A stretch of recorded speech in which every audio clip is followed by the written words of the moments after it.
නිසි හරයක් නැතුව පණ ගෑන හදවත් වලට හරවත් වචනේම නව ජීවයක් එක් කරගන්නට පිළිගන්නන් අදත් ඔබ මගේ YouTube channel එකට. ඉතින් ඔයාත් channel එකට අලුත් කෙනෙක් නම් දැම්ම channel එක subscribe කරලා bell icon එකත් click කරලා අපිත් එක්ක එකතු වෙලා ඉන්න. ඉතින් එහෙනම් අපි යමු වීඩියෝ එකට. මම ඔබේ ප්‍රශ්නයක් අහන්නම්. ඔබට ජීවිතේ වටිනාම දේ මොකක්ද? එක එක අයට එකින් එක්කිනාට වෙනස් උත්තර තිබ්බත් මන් ඇතුළු බහුතරයක් දෙනාගේ උත්තරේ තමයි දෙමව්පියන්. එහෙමත් නැත්නම් තමන්ගේ පවුල. ඒකට හේතුව තමයි අපිට අපි විදිහට බයක් නැතුව සැනසීමෙන් ඉන්න පුළුවන් අපේ පවුල ඉස්සරහා. ඒත් බං අද සමාජය ගත්තාම සමහරුන්ට සැනසීමක් වුණ පවුල තවත් අයට දැනෙන්නේ අපායක් වගේ. ඒකට හේතුව උන්ව පවුලේ හරියට තේරුම් ගන්නේ නැතිකම. හිතට සැනසීමක් හොයන තමන් වෙනුවෙන් ඉන්නේ මෙච්චරයි කියලා හිතන පවුල කවදාවත් කාටවත් හිරගයක් වගේ දැනෙන්න දෙන්න එපා. එහෙම වුණොත් උන්ට මේ ලෝකේ කවුරුත්ම මන් වෙනුවෙන් නෑ කියන හැඟීම දැනේ. විශ්වාස කරපන් පවුලේ අයගේ ආදරේ රැකවරණේ නැතුව තනි වුණ මිනිස්සු අද ලෝකේ ඕන තරම් ඉන්නවා.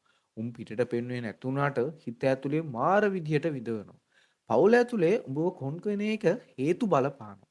මම මුලින් කතා කරන්නම් පවුල ඇතුලේ ළමයින්ව කොන් වෙන්නේ නැති වෙන්න හේතු. එතකොට උඹට මං කියන දේ පැහැදිලිව තේරුම් ගන්න පුළුවන් වෙයි. පවුලේ ඉන්න පොඩියින්ව කොන් කරන්න එපා. මනෝ විද්‍යානුකූලව පොඩි කාලේ සිද්ධ වෙන බලපෑම් මිනිස්සෙක්ගේ හිතේ රැඳිලා තියෙන සම්භාවිතාවය ගොඩක් වැඩි. ඒ හින්දා පොඩි උන් එක්ක සෙල්ලම් කරන්න යන්න එපා. මොකද උන් හැමදාම පොඩිවට ඉන්නේ නැහැ. ටිකෙන් ටික ලොකු වෙනවා. ඊට පස්සේ අම්මලා තාත්තලාටත් උන් කරන දාමරික වැඩවලට වන්දි ගෙවන්න වෙයි. පොඩි කාලේ ඉඳන් උන්ගේ ඔළුව පුරවන්න ඕනේ ලස්සන සෑහළු දේවල් වලින්. පවුලක ළමයි එක්කෙනෙක්ට වැඩියෙන් ඉන්නවා නම් කවදාවත් එක්කෙනෙක්ට වැඩිපුර සලකන්න එපා. චොක්ලට් එකක් ගෙනාවත් දෙන්නටම දෙකක් ගෙනත් දෙන්න. එහෙම නැත්නම් දෙන්නට සමානව ඒක බෙදලා දෙන්න. සෙල්ලම් බඩුවක් ඇඳුමක් ගෙනාවත් හැම ළමයටම සමානව දෙන්න. එහෙම බැරි නම් එක්කෙනෙක්ටවත් නොදී ඉන්න. අද කාලේ පවුලක් ඇතුලේ ළමයින්ව කොන් වෙන්න බලපෑම ලොකුම හේතුව තමයි අධ්‍යාපනය. ඔබ බලයි මේ මොන විකාරයක්ද කියලා. ඒත් බං ඒක තමයි ඇත්ත. සමහර අම්මලට ඕනේ අපි ගැන උජාරුවට තව මිනිස්සු ඉස්සරහා කියවන්න. කොයි අම්මත් ආසයි තම තමන්ගේ උන් දියුණු වෙනවා දකින්න. ඒත් මම මෙතනදී කතා කරන්නේ ඒක ගැන නෙමෙයි. ගොඩක් වෙලාවට මේ වැරද්ද වෙන්නේ තාත්තලටත් වඩා අම්මලා අතින්. අම්මලට ඕනේ අනිත් අය ඉස්සරහා තමන්ගේ ළමයා තමයි හැම දෙයකින්ම ඉදිරියේ ඉන්නේ කියලා අනිත් එවුන්ට හේතු ගන්නවන්න. නිකමට හිතින් මවා ගන්න ඉස්කෝලේ පන්ති කාව්‍යයක් පන්තියේ පළවෙනිය වුණ ළමයාගේ අම්මා ඉන්නෙත් හැතැම්ම ගාණක් උඩින්. පුදුම ආඩම්බරයකින්. අනිත් අම්මලා එක කියවන්නේ තමන්ගේ ළමයාව පුරා ජේරුව. එතකොට පන්තියේ අන්තිම වුණ ළමයාගේ අම්මා අනිත් මිනිස්සුන්ට මූණ දෙන්නෙත් පුදුම ලැජ්ජාවකින්. සමහර වෙලාවට අන්තිම වුණ ළමයාගේ අම්මා පන්ති කවයට එන්නෙත් නැතුව ඉන්නවා. ඒ අම්මට අනිත් අම්මලා ඉස්සරහා ආඩම්බරකම් පාන්න බැරුණ හින්දා ඒ අම්මා අර පොඩි එකාට දෙන්න පුළුවන් දවස වද ඔක්කොම දෙනවා. පුදුම විදියට ඒ ළමයාව මානසික හිර කරනවා. ඉතින් කවදාවත් ඒ ළමයාට ගොඩ ඒමක් නැහැ. පවුල හැමෝම එකතු වෙලා කෑම ගන්න වෙලාවටත් අර ළමයා කාමරයට දාලා වහලා පාඩම් කරනවා. අඩුම තරමේ ඒ ළමයාට සෙල්ලම් කරන්නවත් යන්න දෙන්නේ නැහැ. ඒ ළමයාගේ ප්‍රශ්න වලට අහුම් කන්න දෙන්නෙත් නැහැ. පාගන්න පුළුවන් උපරිමයටම ඒකව පාගනවා. උඹ හින්දා මව චාටර් වුණා කිසි වැඩකට නැති පොඩි එකා කියලා ළමයෙක්ව උහුල ගන්න බැරි වචන වලින් බැනලා ඒකව කොන් කරනවා. හැබැයි ඕකේ අනිත් පැත්ත කළොත් ඒ ළමයා ආශාවෙන් ඉගෙන ගන්න වැඩ කරයි.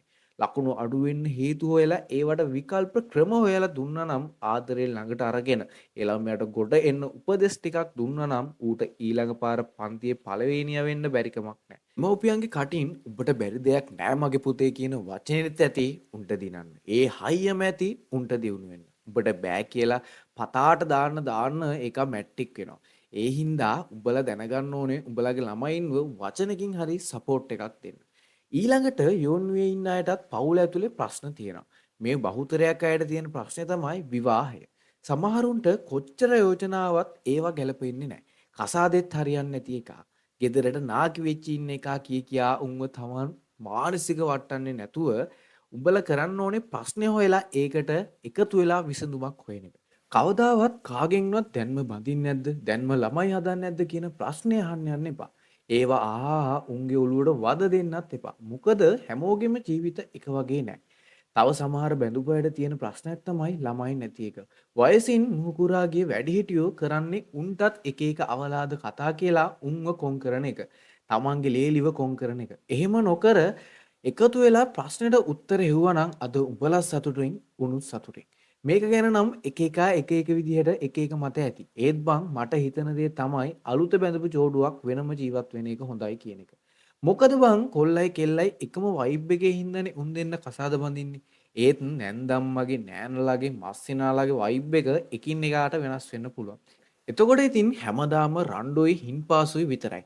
දෙන්න වෙනම ඉදිද්දි පාඩුවේ දෙන්නගේ වැඩක් බලාගෙන සතුටින් ඉන්න පුළුවන්. ඉඳලා හිටලා කට්ටියම වලි නැතුව සතුටින් ඉන්න පවුලුත් තියෙනවා බං. මේක ගැන නම් එක එක අය එක එක මත ඇති. ඒත් බං මට හිතන දේ තමයි අලුත බැඳපු ජෝඩුවක් වෙනම ජීවත් වෙන එක හොඳයි කියන එක.